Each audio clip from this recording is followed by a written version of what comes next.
सभी को करवा चौथ की बहुत बहुत शुभकामनाएं। करवा चौथ आने वाला है, सारी लेडीज़ बहुत एक्साइटेड हैं, बहुत खुश हैं एंड बहुत सारी तैयारियां कर रही हैं। कुछ पार्लर जा रहे हैं, कुछ अपना सामान लेकर आ रहे हैं, कुछ नए कपड़े पहन रहे हैं। बहुत एक अलग तरीके का क्रेज़ होता है, बहुत अलग तरीके की वाइब्स होती है। बट साथ साथ में मॉमीज़ के लिए बहुत ही टेंशन वाला एक क्वेश्चन आ जाता है कि मैंने बेबी डिलीवर किया है और मेरा ये लेबर के बाद में, डिलीवर करने के बाद में ये मेरा फर्स्ट करवा चौथ है, तो क्या मैं इसको रख पाऊँगी उसी तरीके से, उसी ज़ील के साथ में? क्या मैं रख पाऊँगी? क्या मैं फास्ट रख भी सकती हूँ क्योंकि मैं ब्रेस्ट फीड करा रही हूँ? ऑब्वियसली ये ड्यूरेशन हर मॉम की ब्रेस्ट फीडिंग के ड्यूरेशन में आता है, क्योंकि अप टू 1 ईयर तक ऑलमोस्ट ज़्यादातर मदर्स ट्राई करती हैं कि वो मैक्सिमम ब्रेस्ट फीड अपने बेबी को करा सकें। मेरा भी यही सवाल था, क्योंकि डिलीवर करने के बाद में मेरा फर्स्ट करवा चौथ आया और फिर उसके बाद में मैं बहुत ज़्यादा डाइसी थी कि मैं क्या करूं, मैं रखूं करवा चौथ का फास्ट या नहीं रखूं, और अगर रखूंगी तो बहुत सारे क्वेश्चंस थे।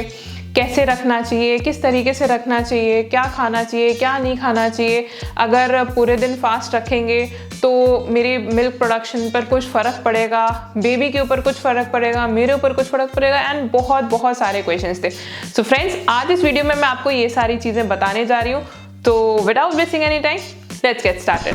क्वेश्चन नंबर 1 कि हमें ब्रेस्ट फीडिंग के ड्यूरेशन में फास्ट रखना चाहिए या नहीं रखना चाहिए। सो बहुत ही सिंपल आंसर है, ब्रेस्ट फीडिंग के ड्यूरेशन में आप फास्ट रख सकते हैं, क्योंकि 1 से 2 दिन का अगर फास्ट होता है तो वो बहुत लंबा ड्यूरेशन नहीं है। 1 to 2 days is okay for fasting, आप 1 से 2 दिन फास्ट रख सकते हैं। But for a longer stretch, जैसे रमज़ान होता है, नवरात्रि के लोग फास्ट रखते हैं, अगर इतने 9 दिन का, 1 महीने का अगर कोई आपका ऑस्पिशियस फेस्टिवल है जिसको आप फास्ट रखना चाहते हैं एंड उसको बिल्कुल दिल से मानते हैं और रखना चाहते हैं फास्ट, तो बहुत ही लंबे स्ट्रेच में डेफिनेटली ब्रेस्ट फीडिंग पर डेफिनेटली बहुत असर पड़ता है। वो बेबी के लिए भी ठीक नहीं है, वो आपके लिए भी ठीक नहीं है इतना लंबा फास्ट रखना, और ब्रेस्ट मिल्क की जो सप्लाई है वो भी काफ़ी डिप हो जाती है अगर आप लंबे टाइम तक फास्ट रखते हैं। यहाँ पर बात आती है करवा चौथ के फास्ट की, तो डेफिनेटली फीमेल्स जो फास्ट रखना चाहती हैं रख सकती हैं, क्योंकि 1 से 2 दिन में आपका जो मिल्क की क्वालिटी है और क्वांटिटी है, दोनों का कुछ नहीं होने जा रहा है। वाई? बिकॉज ब्रेस्ट मिल्क बनता कैसे, आपकी बॉडी फैट रिस्टोर करती है, तो जो फैट जो रिस्टोर करती है, तब अगर आप फास्टिंग में होते हैं तो वो फास्ट के ड्यूरेशन में आपकी बॉडी से जो आपकी बॉडी में जो फैट स्टोर्ड है उससे वो यूटिलाइज करके आपका ब्रेस्ट मिल्क बनता है, यानी कि हमारा फैट यूटिलाइज होता है एंड देन फिर वो हमारी बॉडी ब्रेस्ट मिल्क बनाती है। अगर आप 12 to 18 आवर्स या फिर 1 full day फास्ट रखते हैं तो कोई दिक्कत नहीं है, आपका ब्रेस्ट मिल्क का जो सप्लाई है वो डिप नहीं होगा और बेबी पे भी कोई इफेक्ट नहीं होगा। हाँ, डेफिनेटली आपको हो सकता है कि अगर आप फास्ट रेगुलरली नहीं रखते हैं एंड एकदम से इतनी लंबी फास्टिंग करते हैं तो आप टायर्ड फील हो सकता है, आपको थोड़ा सा डिजीनेस फील हो सकती है। According to me, I would say कि आपको अगर फास्ट रखना ही है तो कुछ खाते पीते फास्ट रखिए, जैसे कि मैंने रखा था अपने प्रेगनेंसी के बाद में। जब मेरा फर्स्ट करवा चौथ था तो मैंने कुछ चीज़ें खाती रही थी, सो दैट कि मुझे भूख भी ना लगे, मैं काफ़ी इरिटेट ना फील करूं। साथ साथ में जब आप ब्रेस्ट फीड करते हैं या पंपिंग करते हैं, जैसे मैंने आपको कई वीडियोस में बताया कि मैं एक्सक्लूसिवली पंप भी करती थी, तो जब आप रेगुलरली पंप करते हैं तो आपको प्यास लगती है, तो और उससे क्या होता है, आपको बहुत ज़्यादा थर्स्टी फील होता है। सो ये सारी चीज़ों को कंसिडर करके मैंने कुछ खा के थोड़ा कुछ खाकर इस तरीके से फास्ट रखा था। बट अगर आपको कंप्लीटली फास्ट रखना है, so main important thing is कि आप अपनी डॉक्टर से एडवाइस ज़रूर लें कि मैम मैं फास्ट रख सकती हूँ या नहीं रख सकती हूँ। अगर आपकी डॉक्टर अलाउ कर देते हैं आपको फास्ट रखने के लिए, देन वेल एंड गुड, और आप उनसे पूछिए कि किस तरीके से फास्ट रखना है। आप अपने क्वेश्चन ज़रूर उनसे पुटअप करिए कि अगर मुझे फास्ट रखना है तो मैं किस तरीके से रख सकती हूँ। जैसे मैंने अपने गायनेकोलॉजिस्ट से पूछा था कि मैम मेरा फर्स्ट करवा चौथ है एंड सारे लोग मेरे घर पर आएंगे and it would be of a different level Joy और सेलिब्रेशन होगा घर पर। तो मैं फास्ट रख सकती हूँ। देन शी टोल्ड मी कि आप एक दिन रख सकते हो, उसमें कोई दिक्कत वाली बात नहीं है। 12 से 18 घंटे तक रख सकते हो, एक दिन रख सकते हो, आधा दिन रखना चाहो तो आधा दिन रख सकते हो, उसमें दिक्कत नहीं है।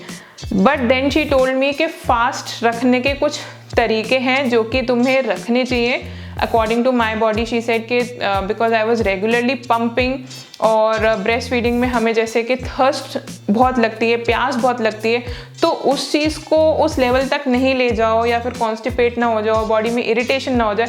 इन सब चीज़ों को अवॉइड करने के लिए she told me certain tips. तो अब वो टिप्स क्या है? Tip number 1, have healthy diet.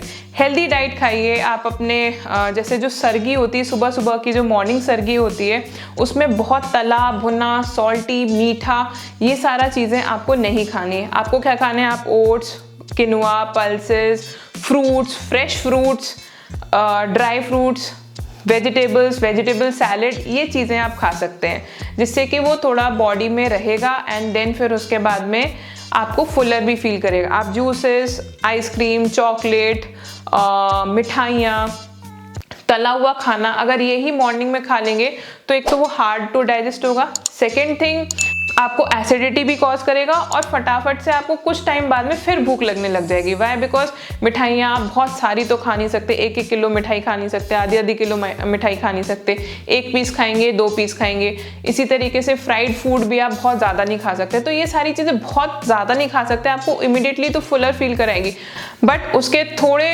कुछ टाइम बाद में आपको तुरंत है ना फिर भूख लगने शुरू हो जाएगी, आपको क्रेविंग स्टार्ट हो जाएगी। देन फिर उसके बाद में then you can rest for a while. आप है ना रेस्ट कर सकते हैं। रेस्ट इज़ वेरी इंपॉर्टेंट, क्योंकि रेस्ट करने से क्या होता है कि आपको स्ट्रेस नहीं फील होता, आपके दिमाग में ये नहीं घूमता कि ओ मैंने फास्ट रखा है, अब मुझे इतने घंटे निकालने हैं फास्ट के, मैं कैसे रखूँगी, मेरे को फीड भी करना है। सो इन सब चीज़ों को स्ट्रेस नहीं लेना है, क्योंकि आप कुछ चीज़ें खाते जा रहे हो, तो आप कंप्लीटली फास्ट पे नहीं हो, आप कुछ हेल्दी चीज़ें खाते जा रहे हो। That is the best part. Then third thing is keep yourself hydrated. आपको हाइड्रेटेड रहना है, आपको पानी खूब सारा पीते रहना है। नारियल पानी हो गया, फ्रूट जूसेस हो गए, पानी हो गया, वो आप पीते रहें, then it will be completely fine.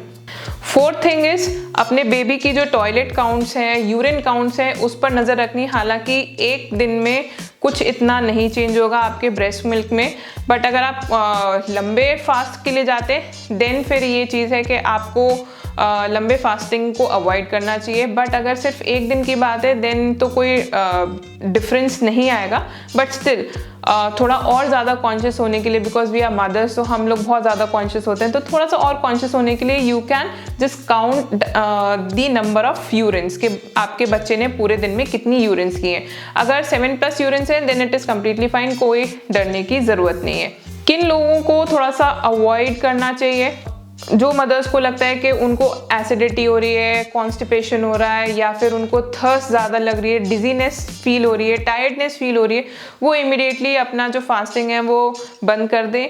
Healthy food से जो रेगुलर फूड खाते हैं वो अपने रेगुलर फूड पर आ जाएं। एंड मोस्ट इम्पॉर्टेंट थिंग, अगर आप फास्टिंग कर रहे हैं तो फिर आपको कॉफ़ी, टी, ये सारी चीज़ें अवॉइड करनी है। क्यों? क्योंकि ये एसिडिटी कॉज करती है, आपको एग्रीवेट करेगा।